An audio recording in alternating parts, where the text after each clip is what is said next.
Graça e paz, família de Deus. Vamos falar hoje sobre João, capítulo 9, versículo 2 e 3, onde ali os discípulos, ao verem um homem cego de nascença, perguntam a Jesus quem pecou para que aquele homem fosse daquela forma, seus pais ou ele mesmo. Jesus então responde a eles que ninguém pecou para que ele fosse daquela forma, ele assim tinha nascido para que se manifestasse a glória de Deus, ou algumas traduções, o poder de Deus na vida daquele homem. Observamos que a pergunta dos discípulos de Jesus tem como fundamento um conceito do Velho Testamento, lá de Deuteronômio, que diz: se você obedecer a Deus, você será abençoado, se você desobedecer, você será amaldiçoado. No entanto, observamos, tanto no Antigo Testamento quanto no Novo, que algumas pessoas, mesmo não sendo pessoas que desagradavam a Deus, passaram por momentos difíceis. Temos, por exemplo, no Antigo Testamento o caso de Jó, que foi até mesmo acusado pelos seus amigos, com base nesse mesmo conceito de estar em pecado, que por isso achavam que estavam acontecendo todas as coisas com ele. No entanto, não era essa visão que Deus tinha de Jó.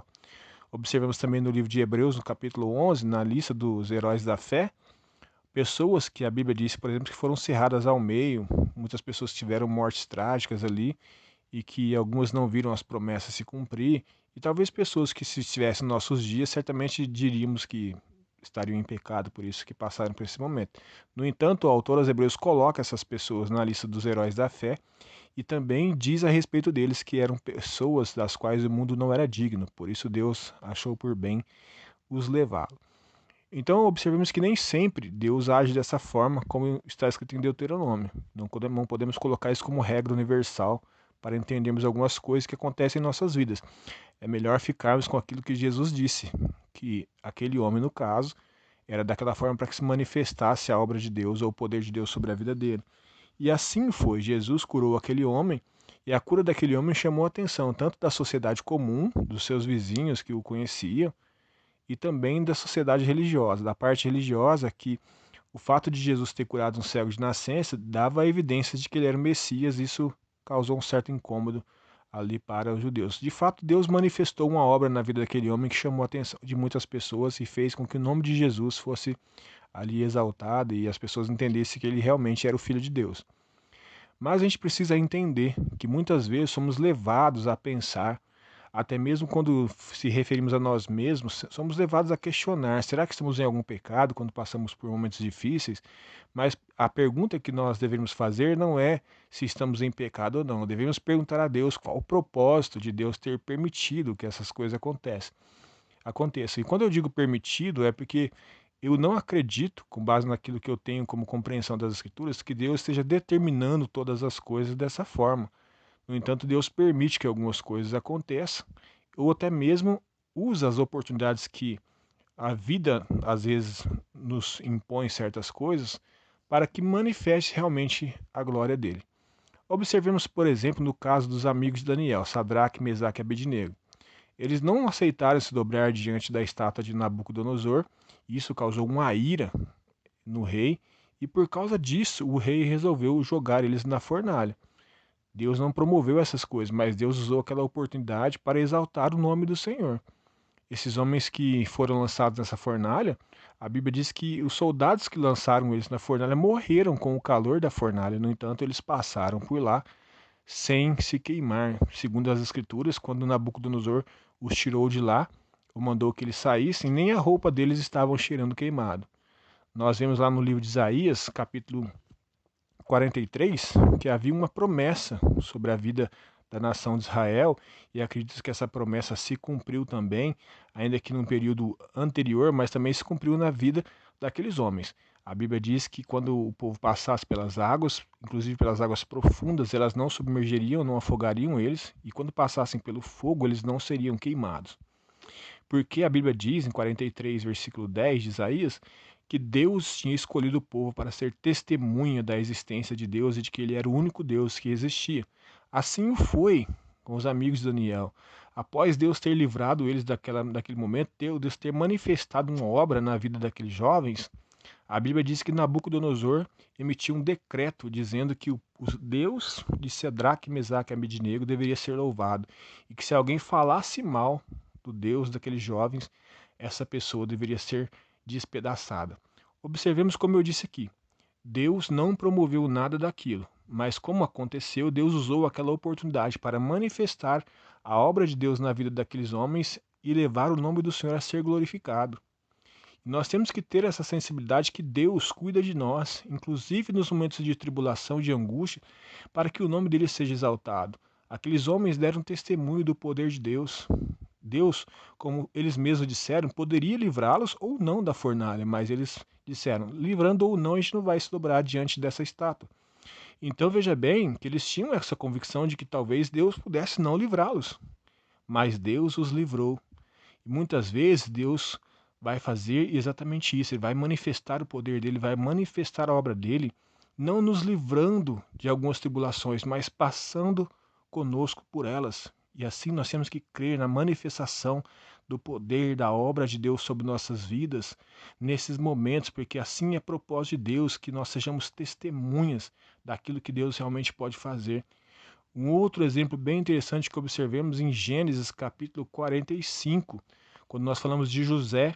José, por exemplo, passou por tantas coisas, tantas dificuldades, foi vendido por seus irmãos, houve um complô da parte da mulher de Potifar contra ele, mentindo contra ele, fez com que ele fosse preso.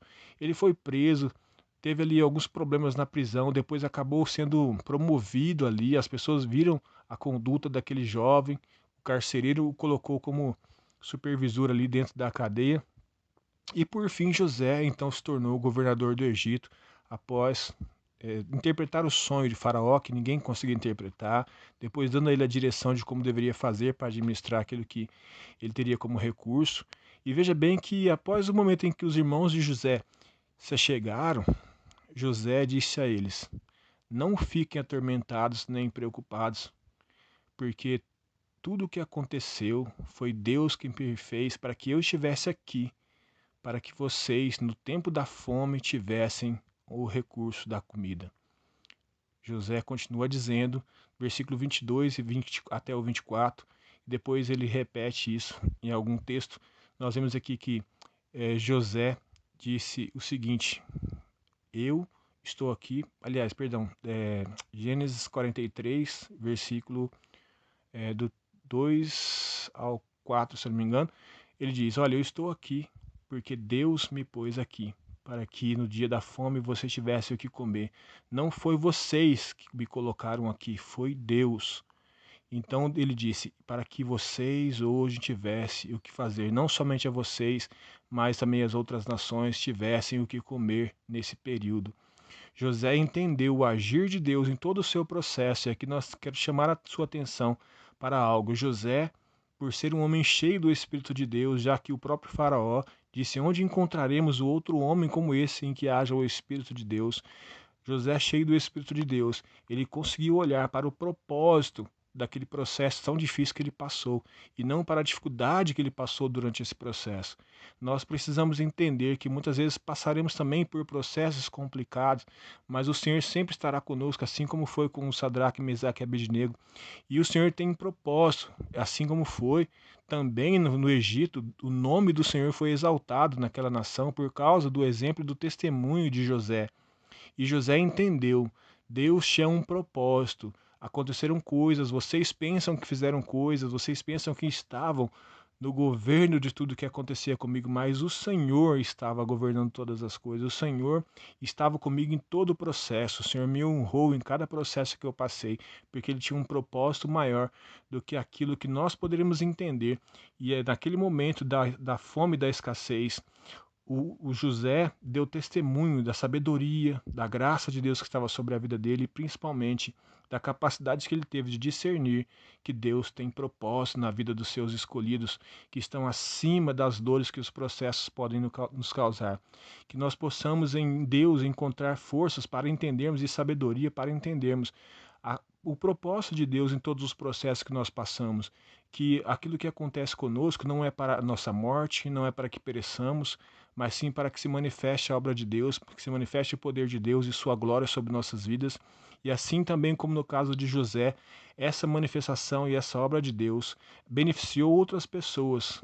A obra de Deus que Deus faz em nós gera benefício para aqueles que estão ao nosso redor, produzirá testemunho, mostrará às pessoas que existe um Deus, assim como foi com os jovens na Babilônia, assim também foi com esses homens, com José no Egito, dando testemunho da existência de Deus e do cuidado de Deus. E tudo aquilo que o Senhor faz em nossas vidas tem propósito para de nos abençoar, de nos forjar, de nos preparar para certas coisas, manifestar a obra dele sobre nossas vidas e também servir de testemunho para que gere fé e salvação na vida das pessoas que estão ao nosso redor. Deus provê fé para o coração das pessoas quando ele faz a obra de Deus em nossas vidas, quando ele se manifesta em nós. Nós precisamos buscar em Deus, como eu disse, sabedoria para entendermos que ainda que o processo seja doloroso como o processo de José, no final a glória de Deus há de se revelar através de nossas vidas e dos processos que nós passamos. O que nós estamos passando não é por causa dos nossos pecados, mas sim para que se manifeste a glória de Deus.